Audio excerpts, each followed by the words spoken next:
पुंडलिक वरदे श्री ज्ञानदेव पंढरीनाथ महाराज की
जयंती,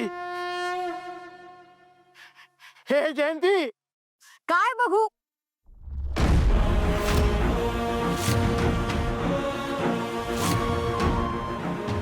हिवाळा कुस काय?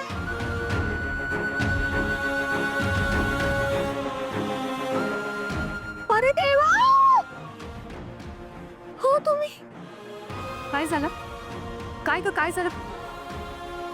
अरे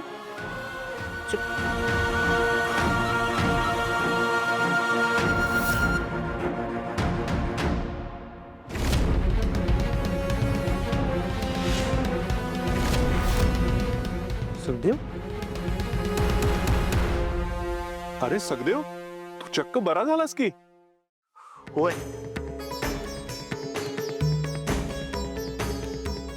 सगळी पांडुरंगाची कृपा बघा.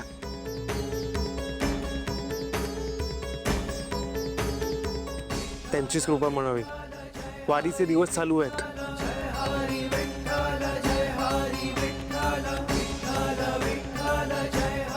तर बोला. पुंडलिक वरदे विठ्ठल श्री ज्ञानदेव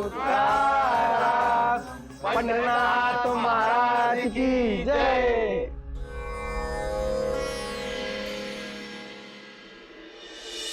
काय रे बबलू, सोहम, कुठवर आली तयारी? इथवर आली तयारी. अमृता, रांगोळी झाली? हो, ही काय झाली? सुंदर झाली आहे. तयारी जोरदार आहे. हो, आलेच मी. मग काय, वारकरी मंडळी घरी येत आहेत, जोरदार तयारी झालीच पाहिजे. माझी काही मदत लागणार आहे का? बरं ठीक आहे, तुमची तयारी चालू द्या. मी एक ऑनलाईन मीटिंग संपवून येतो. Okay dad. ऐश्वर्या, तू ही काही मदत केली तर चालेल. जा. Neel, I am really sorry, पण ह्या किरकोळ कामांपेक्षा खूप जास्त इम्पॉर्टंट कामं आहेत माझ्याकडे. आणि तुला माहिती आहे, मला हे सगळं नाही आवडत. अच्छा चल, तू म्हणालास म्हणून जरी मी हेल्पला आले तरी कोणाला काहीतरी बोलेन, त्यापेक्षा राहू दे. Carry on. ज्यांना खरंच हेल्प करायची असेल ते हेल्प करायला येतीलच, नाही का बबलू? राग प्रश्न.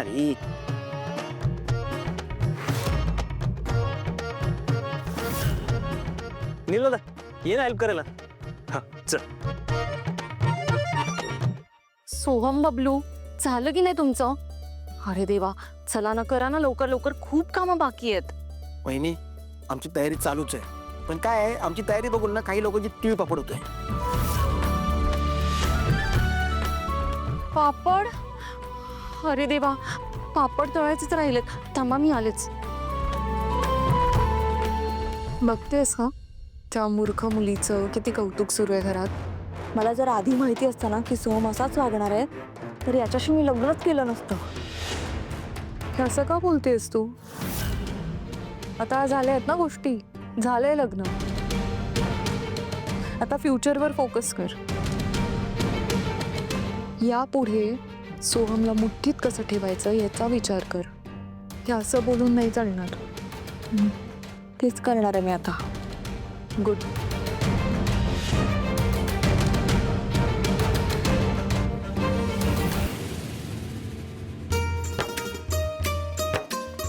अगं बाई, अमृता वहिनी, कसला भारी वास येतोय हो. पापड तळताय होय? उडदाचे? तुमच्याकडे नागलीचे पापड नाहीत का? अहो, माझी एक मैत्रीण राहते कोकणात, तिच्याकडे तो म्हणे पोळ्याचे पापड तळतात. आता बोला. अरे वा, अजून काय काय बनवलं? अगं बाई, पुरी भाजी, वा वा वा, चांगला पेते. आहा, अगं बाई, आमटी बी केले की मला आवडते तशी. छान छान, सगळं कसं मस्त केलं एकदम. वहिनी, सॉरी, पण तुम्हाला वाईट वाटणार नसेल तर एक बोलू का? आपली मंडळी आजच वारीवर नाही येते ना, त्यामुळे ते जेवल्याशिवाय आपल्याला जेवता येणार नाही. आधी ते जेवतील मग आपण. कारण असं म्हणतात वारीवरनं आलेल्या प्रत्येक माणसामध्ये विठ्ठलाचं रूप दिसत असतं. खरं आहे तुमचं अमृता वहिनी. तुम्हाला सांगते, मी बी युगानुयुग वाट पाहते हो की कधी एकदा त्या विठुरायाचं दर्शन होईल, माहितीये का वहिनी? अमृता वहिनी, वारकरी मंडळी आले. अरे वा, आले का? मी आले था. वहिनी, पापडाचं तेवढं लक्षात ठेवा. जा तुम्ही.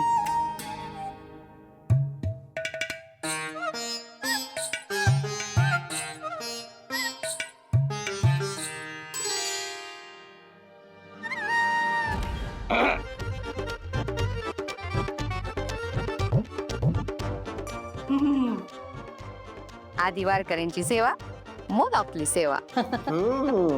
आधी हातातला पापड खाली ठेवा.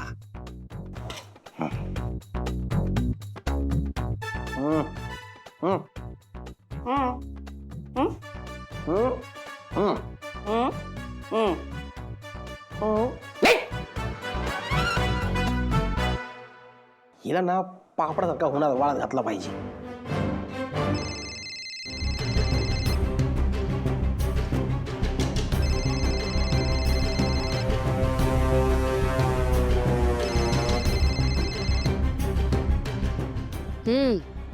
बोला. अरे जीवीबाई, अपेक्षा आहे बऱ्या असाल. नाही, आता तुम्हाला पैसे कमवून देणारं यंत्र तुमच्याकडे नाही, नाही का? त्यामुळे तुमच्याकडे बराच वेळ असणार, रिकाम टेकड्यात बसलेले असणार तुम्ही, नाही का? नाही, काम करतं का? टीव्ही लावतं का? आहे ना का विकला? सकाळी सकाळी तुला कोणी भेटलं नाही का जगन्नाथ? कशाला डोक्यात जातोयस? म्हणजे आहे आहे आहे. मग लावता का? टीव्ही लावतो जरा, लावा लावा, पटकन टीव्ही लावा.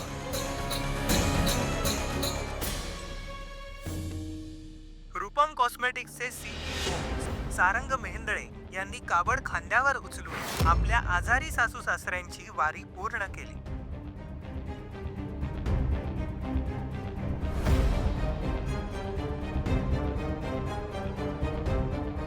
परिजीबाई, काही लक्षात येतंय का? सारंग आणि सावलीचं नातं आता बहरत चाललंय. आणि आता काही फार काळ सावली सारंगपासून तिचं सत्य लपवून घेऊ शकत नाही. तुला जेवढा विश्वास आहे ना जगन्नाथ, त्याच्या कैक पटीने मला सावलीवर विश्वास आहे. सावली मला दिलेलं वचन कधीही मोडू शकत नाही.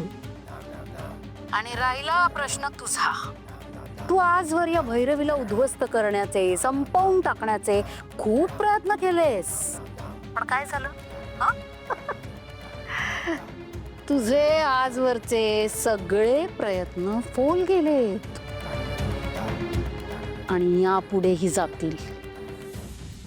कळलं ना? त्यामुळे असं दिवसा ढवळ्या दिवा स्वप्न बघणं बंद कर जगन्नाथ. कळलं? ठेव आता फोन. मागच्या वेळेस सांगितलं होतं ना, मी तीच स्वप्न बघतो जी पूर्ण होतात आणि हेही होणार. त्यात तू काय मी काय जगातलं कोणीही हे थांबवू शकणार नाहीये. आलं लक्षात? मी सारंग आणि सावलीच्या आनंदी संसाराचं स्वप्न बघितलं होतं, ते पूर्ण झालं. आता अजून एक स्वप्न बघतोय, ते म्हणजे तुझं साम्राज्य कधी उद्ध्वस्त होईल, त्याला कधी एकदाची काडी लागेल, ते स्वप्न बघतोय. त्यामुळे आपले शेवटचे दिवस मोजायला तयार राहा. कळलं का परजीवीबाई? ठेवा फोन.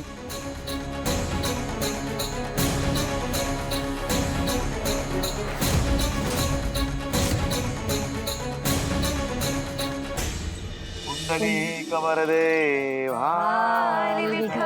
श्री ज्ञानदेव तुकाराम पंढरीनाथ महाराज की जय.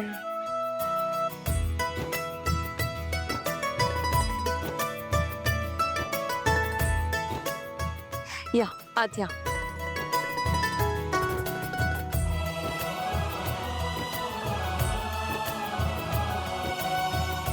माऊली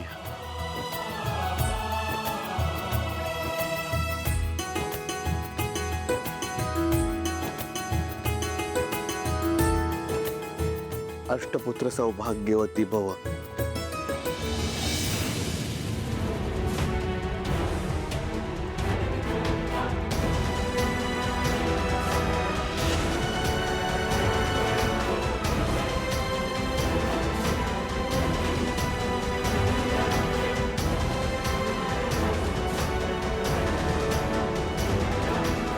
थांबा.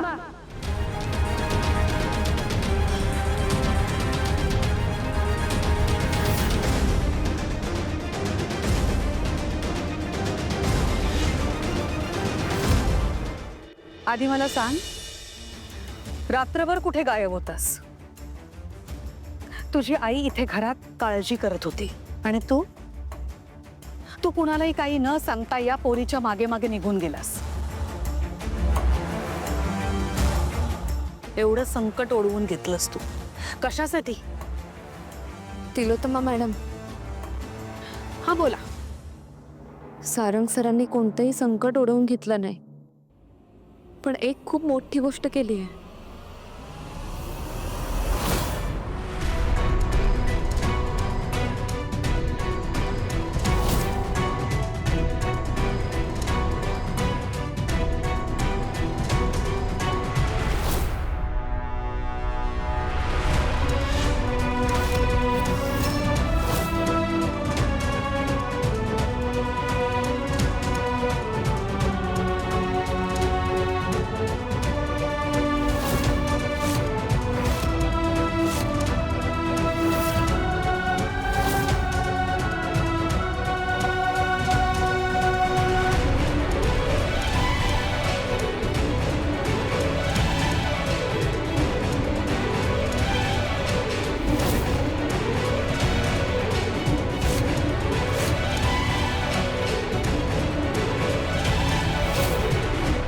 हे सगळं इतका पाऊस असताना केलंयस तू सारंग? इतक्या क्रिटिकल कंडिशन मध्ये? खरी काय गरज होती?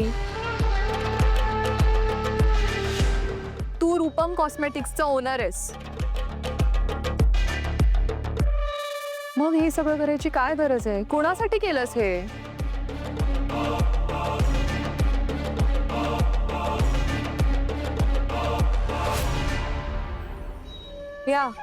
ह्या मुलीसाठी? हिने काय केलंय आजपर्यंत तुझ्यासाठी? हा, आणि हे सगळं करत असताना तुला काही झालं असतं तर एकदाही मॉमचा विचार नाही केलास तू? पांडुरंग होता ना सांभाळून घ्यायला.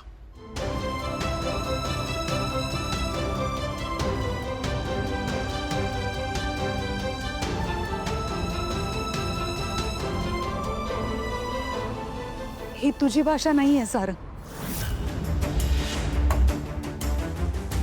काही लोकांनी तुला पढवलंय आणि तीच भाषा तू बोलतोयस. तुझ्याकडून ही अपेक्षा नव्हती. या पोरीच्या नादी लागून काय वाटेल ते करतोयस तू. सारंग, तुला एकदाही माझा नाही विचार आला का रे? एकदाही नाही.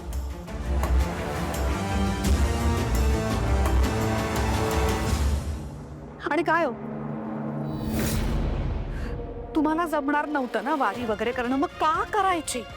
हा, बसायचं ना शांत. कशा उगाच कष्ट घ्यायचे?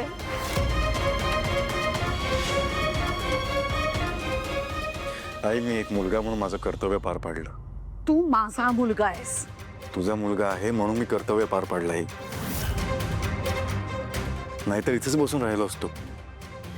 बस, मला आणखीन काहीच ऐकून घ्यायचं नाही. बस.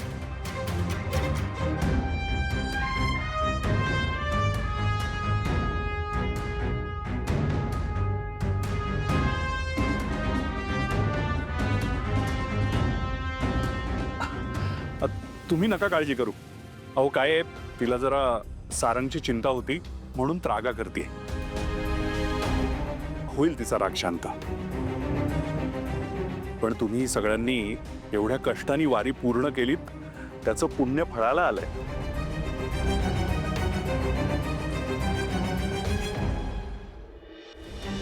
सखदेव, सखदेव, सखदेव,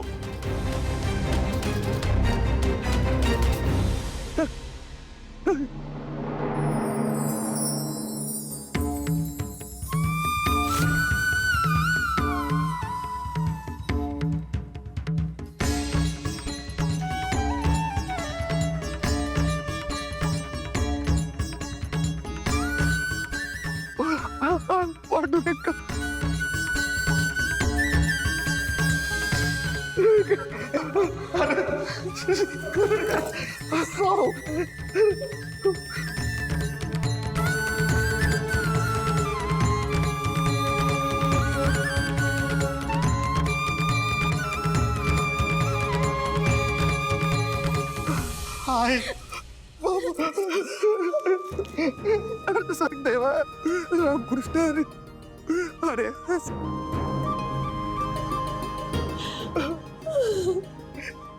पांडुरंगा, माझी हाक ऐकली सर. तेव्हा तुझी माया खरंच कळत नाही. पांडुरंग हरी, वासुदेव हरी. तुम्ही सगळ्यांनी मिळून वारी पूर्ण केली, त्याच फळ आहे.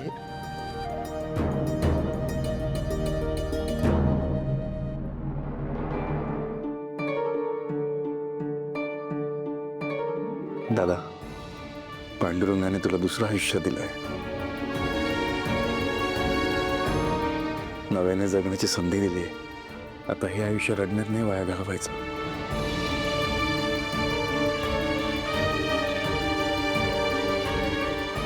हिमतीने उभं राहायचं.